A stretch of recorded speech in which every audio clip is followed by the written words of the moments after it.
At my birthday party, I planned to announce my pregnancy, but my fiancé. Instead of celebrating our exciting news and the future of our growing family, he delivered a shock that shattered my world in front of everyone I love. It was supposed to be a day of double celebration, my birthday and the start of our new chapter as parents. But it turned into a public nightmare I'm still trying to recover from. My name is Sophia, and I was happily engaged to David. We had been together for 4 years, engaged for 1. Our relationship felt solid. We had built a life together, blending our routines, supporting each other's dreams, and navigating the ups and downs of life as a team. We had talked about starting a family someday, a hopeful future goal we both seemed excited about. Someday arrived sooner than we planned, but it was a welcome surprise. Finding out I was pregnant was one of the most incredible moments of my life. Holding that positive test, my heart swelled with a love I hadn't known was possible. I was about 12 weeks along, past the riskiest early stage and finally ready to share our joy with the world. David's reaction when I told him was maybe a little more muted than I expected, a quiet wow and a hug, rather than jumping for joy excitement, but he assured me he was happy, just a bit overwhelmed, which seemed understandable. My 30th birthday was approaching, and it felt like the perfect opportunity for a grand announcement. I decided to throw a party, inviting all our closest friends and family. It was going to be a significant milestone, entering a new decade and stepping into parenthood. I envisioned the moment, gathering everyone, sharing the happy news, seeing their excited faces, celebrating with David by my side. It felt like the perfect, joyous way to share our little secret. The week leading up to the party was filled with excited planning. Picking out a special outfit to show off my tiny bump, finalizing the guest list, getting the cake. I felt a mix of anticipation and nerves about the big reveal, but mostly, I felt immense happiness and excitement for the future David and I were building. I saw us as a unit, a family ready to embark on this incredible journey together. I couldn't wait to see the look on everyone's faces, to celebrate this beautiful new life with the man I loved and our nearest and dearest. The party arrived, the house filled with the happy buzz of conversation and laughter. The moment I had planned for was approaching, the moment to announce our wonderful news. But the announcement that was actually made that day was one I never could have prepared for. The party was everything I had hoped for. My apartment was filled with the warm hum of conversation, laughter, and the clinking of glasses. Friends and family mingled, the music was just right, and the atmosphere felt joyful and celebratory. Everyone was there, my parents, my sister, David's parents, our closest friends. David was playing the role of the perfect host, chatting with guests, making sure everyone had a drink, occasionally catching my eye across the room with a smile. He seemed a little quieter than usual, maybe, but I put it down to him being nervous. About the announcement, too. I circulated, accepting hugs and birthday wishes, feeling a bubble of happiness expanding in my chest.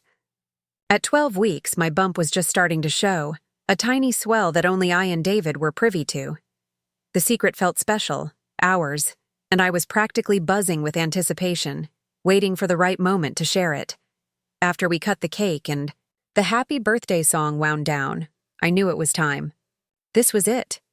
The moment I had planned.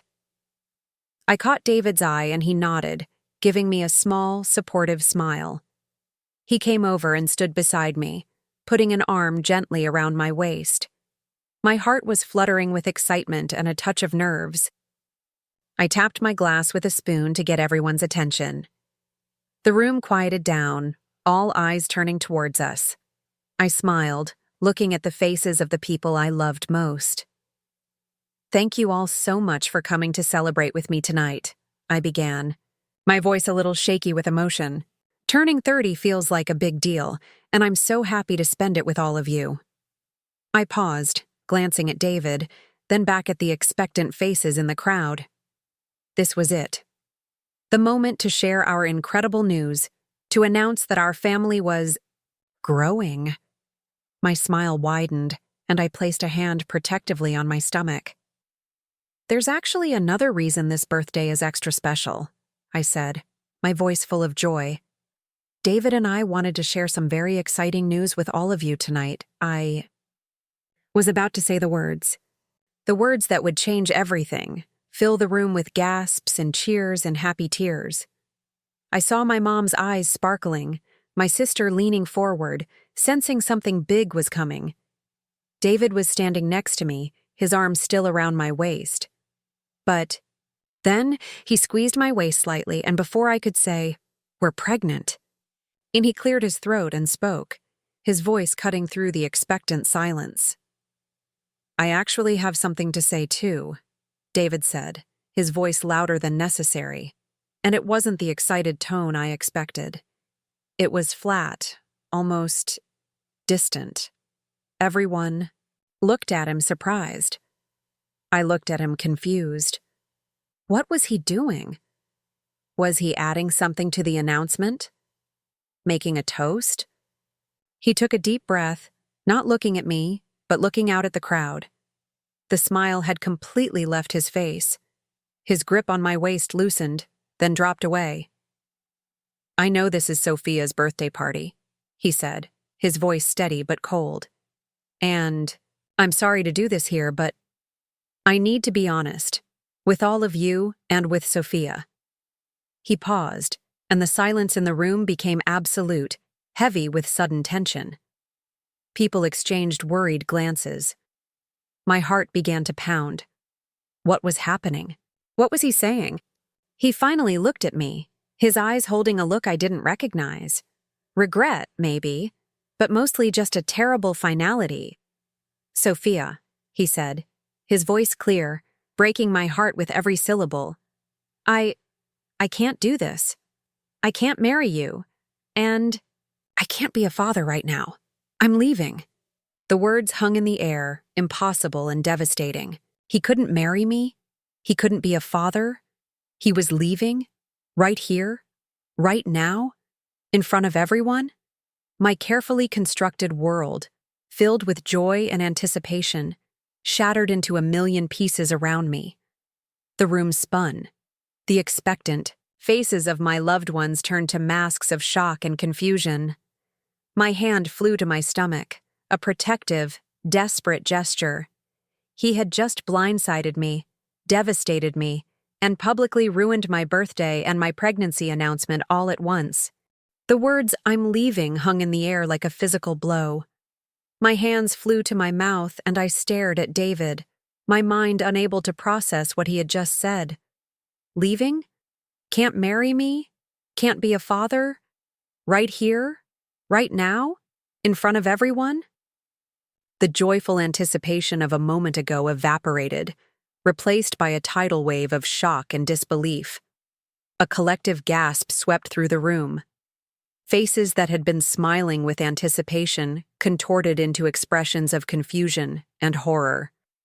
People whispered, looking from David to me, then back again, trying to understand if this was some kind of terrible joke.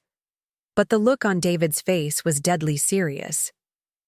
"David, what are you saying?" I finally managed to stammer out, my voice barely a whisper. My legs felt weak, like they might give out from under me. He didn't meet my eyes. He just looked past me, towards the door. "I'm saying, I can't do this, Sophia. Any of it." He made a vague gesture that encompassed the party, me, maybe even my growing belly. "I'm sorry." Sorry? He was sorry? He was dropping this bombshell, destroying our relationship and our future family in the most public and cruel way imaginable, and all he had to say was, "I'm sorry?" Before I could react, before I could ask the million why questions screaming. In my head, before my parents could even push through the stunned crowd, David started to move. He stepped away from me completely, turning his body towards the exit. "David, no!" I cried out, reaching for his arm, trying to stop him. "You can't. But he flinched away from my touch. His parents, who had been standing near the back, now looked horrified, his mother covering her mouth with a trembling hand, his father looking stern and pale. My own parents were pushing forward, confusion and anger etched on their faces. My best friend Emily was rushing towards me. "David, what the hell do you think you're doing?" I heard someone yell from the crowd, one of our mutual friends, his voice full of outrage. David ignored them all. He didn't offer another explanation, another word of comfort, nothing. He just walked deliberately through the stunned guests. A man on a mission to escape the life he had just publicly rejected. People parted for him, staring, whispering. "David!" My father's voice was loud, commanding. "Stop right there!" But David didn't stop. He kept walking, his gaze fixed on the door. I watched him go, my heart shattering into a million pieces with every step he took away from me, away from our life, away from our baby. My best friend Emily reached me just as David reached the door. She put an arm around me, steadying me as my legs threatened to buckle. My parents were right behind her, their faces a mixture of shock and concern. David opened the door and walked out of my apartment, out of my birthday party, and out of my life.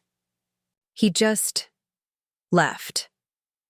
The door closed behind him, leaving a stunned silence in his wake. The festive atmosphere was completely gone, replaced by a heavy, suffocating cloud of shock, confusion, and devastation. I was left standing there, in the middle of my ruined birthday party, surrounded by the faces of my loved ones. The happy news of my pregnancy unspoken. The cruel reality of my broken engagement and uncertain future laid bare for everyone to see. The silence David left behind was deafening. Everyone was staring at the door he'd just exited. Then slowly, awkwardly, their eyes shifted back to me. The festive atmosphere had completely evaporated, replaced by a heavy, stunned shock. My friend, Emily, was holding onto my arm, and my parents rushed forward, their faces a mixture of anger, confusion, and deep concern. David's parents looked mortified. His mother had tears in her eyes. His father looked rigid and pale. They mumbled something that sounded like apologies in the general direction of my parents, then quickly gathered their things and left, not even attempting to speak to me directly.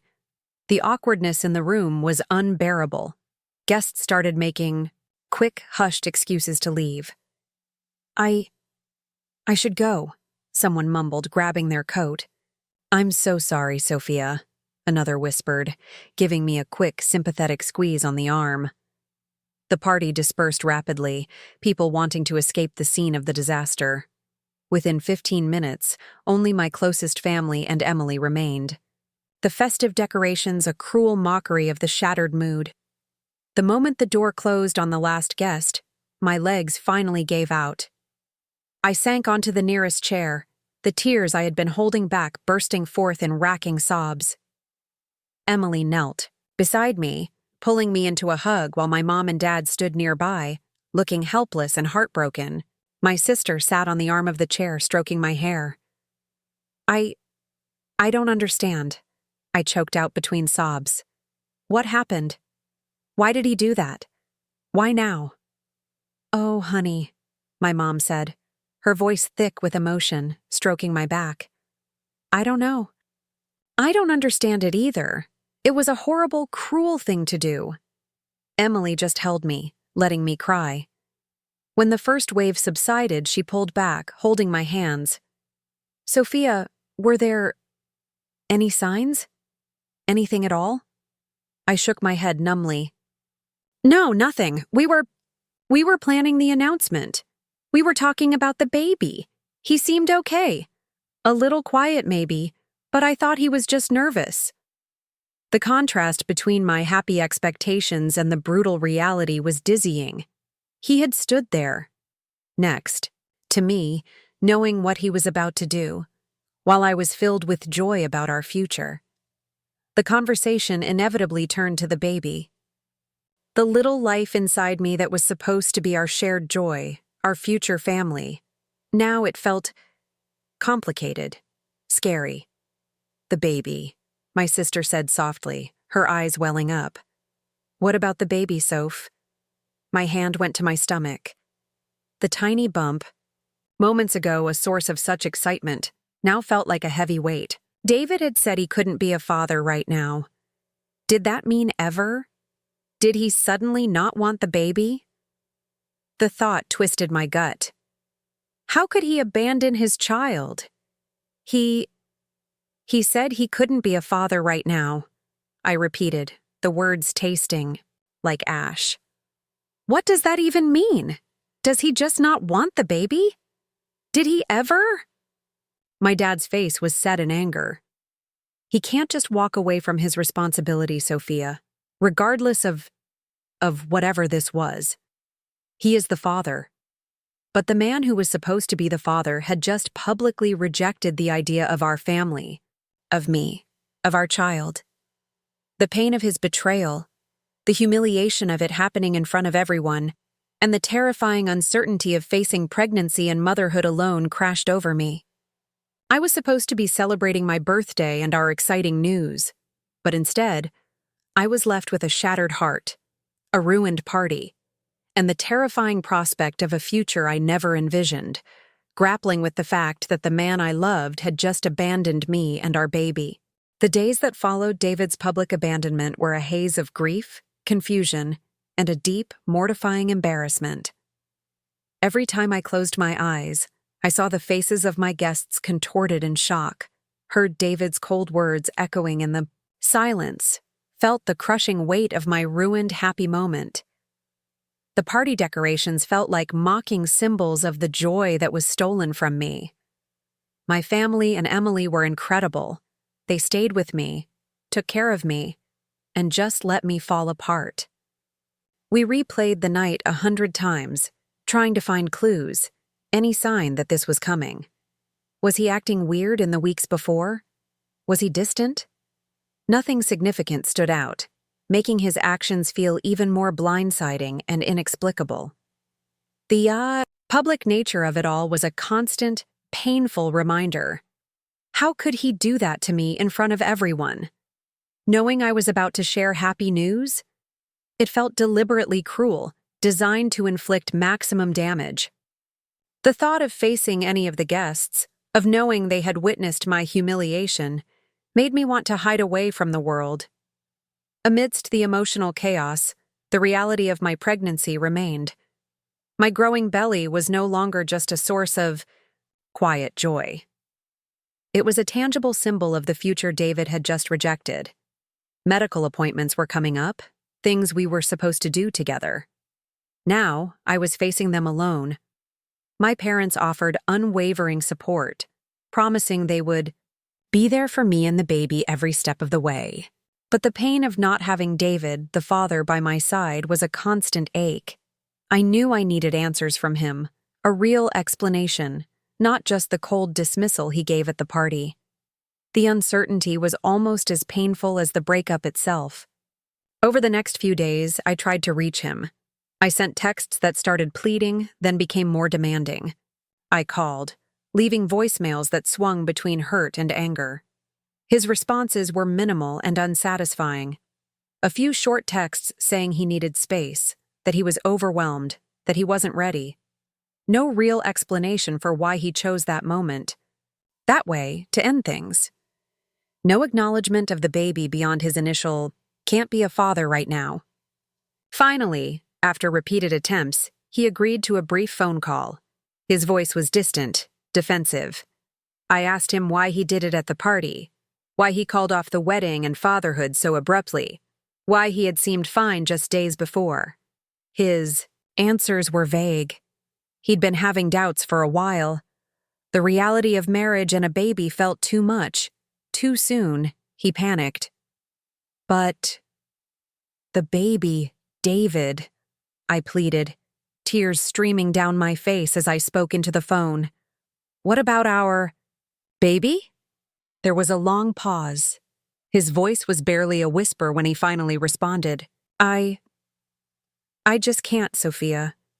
I'm not ready. I'm sorry. Sorry. Again with the sorry. It wasn't enough. It didn't explain the public cruelty, the timing, the complete blindsiding.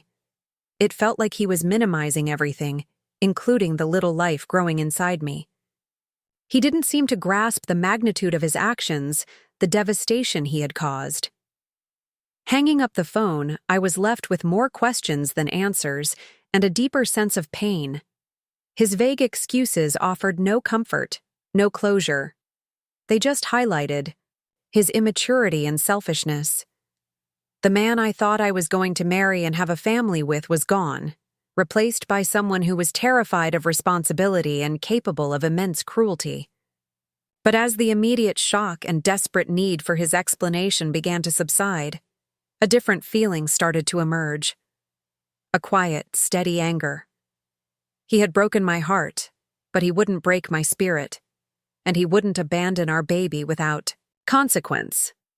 My focus started to shift from understanding him to protecting us. Hanging up the phone after talking to David in Chapter 5 left me feeling numb. His vague apologies and flimsy excuses about not being ready offered zero comfort and certainly no clarity on why he chose to detonate our lives at my birthday party.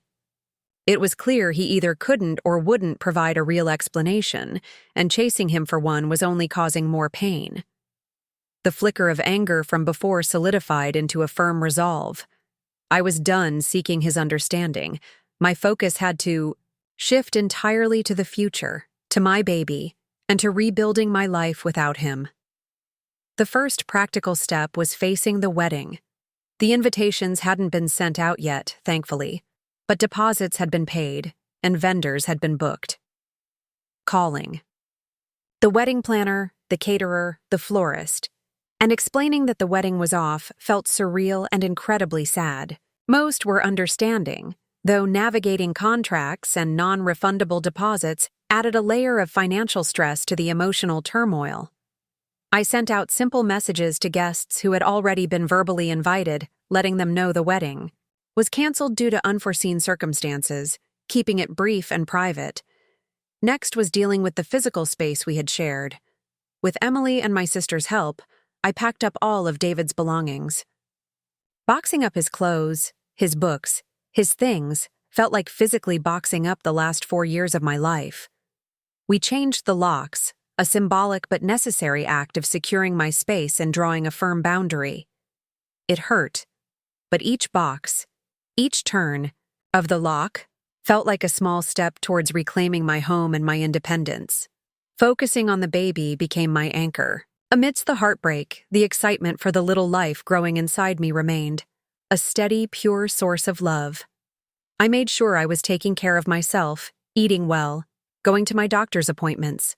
Facing those appointments alone was tough, a stark reminder that he wasn't there, but the nurses and doctor were incredibly supportive. I started planning the nursery, channeling my energy into something positive and future-oriented. My family was amazing, offering practical help, financial support, and endless emotional comfort. They reminded me I wasn't alone in this, that I had a strong network of people who loved me and would love this baby unconditionally. The wider fallout from the party was something I had to navigate carefully. People who were there would occasionally reach out, expressing sympathy, sometimes asking awkward questions. I kept my answers simple and dignified. The engagement was off, it was sudden, and I was focusing on my health and the baby. I wasn't going to trash David publicly, even though he deserved it. His actions spoke for themselves. Then came the inevitable contact from David's family. His mother called me a few weeks after the party, her voice hesitant. She apologized for what David had done, expressing her shock and disappointment in him. It was a difficult conversation, filled with awkward pauses and unsaid things. While I appreciated her apology, it didn't erase the pain, and I kept the conversation brief and polite. They were his family, and while his mother seemed genuinely upset, their son was the one who had abandoned me and his child. The possibility of navigating co-parenting or lack thereof loomed. David hadn't mentioned the baby again since that phone call, and his silence was both painful and telling. Was he planning to just disappear? Could he legally do that? These were scary, overwhelming questions, but I was determined to face them. The anger at his actions fueled a growing strength. He had broken my heart, ruined my party, and abandoned our future. But he wouldn't define my story or my child's life. I would do everything in my power to provide a stable, loving home for my baby, with or without him. The journey was harder than I ever imagined, but I was no longer the heartbroken fiancé. I was a mother-to-be, fiercely protective and determined to move forward. As the weeks turned into months, my focus solidified. The heartache was still there, a dull ache that reminded me of what was lost, but it no longer consumed me. My energy was channeled into preparing for the future, for the arrival of my baby. The nesting instinct kicked in, and I found a strange sort of peace in assembling furniture, sorting tiny clothes, and decorating the nursery. My sister Emily and my mom threw me a small, intimate baby shower filled with love and support, a stark contrast to the public disaster of my birthday. I attended childbirth classes, sometimes with Emily or my mom by my side. Learning about labor and delivery, focusing on the practicalities of caring for a newborn, grounded me. My world was shrinking down to the essentials: me and my baby. The fear of facing parenthood alone was still there, a quiet hum under the surface, but it was tempered by the overwhelming love I already felt for this little person. Then came the difficult, necessary step, addressing David's legal and financial responsibility. He hadn't contacted me since that brief, unsatisfactory phone call, completely disappearing from my life. It was clear he had no intention of stepping up on his own. My parents, especially my dad, were adamant that he couldn't just abandon his child. They helped me connect with a lawyer. Contacting David through legal channels felt daunting, but it was about protecting my baby's rights, not seeking reconciliation for myself. My lawyer sent a letter to his last known address, requesting confirmation of paternity and discussing child support. David's reaction, relayed through my lawyer, was predictable and frustrating. He was defensive, evasive, and initially tried to deny paternity, despite us being together for 4 years, and this being physically impossible unless he thought I had cheated, which I hadn't. It required my lawyer to push back firmly, presenting evidence of our relationship and the timeline. Eventually, he agreed to a paternity test, likely advised by his own counsel that fighting it was a losing battle. The process was cold, clinical, and emotionally draining.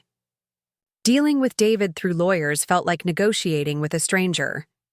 There was no remorse, no concern for my well-being or the baby's, just a focus on legal obligations and minimizing his financial responsibility. It reinforced, yet again, the kind of person he truly was beneath the charming exterior.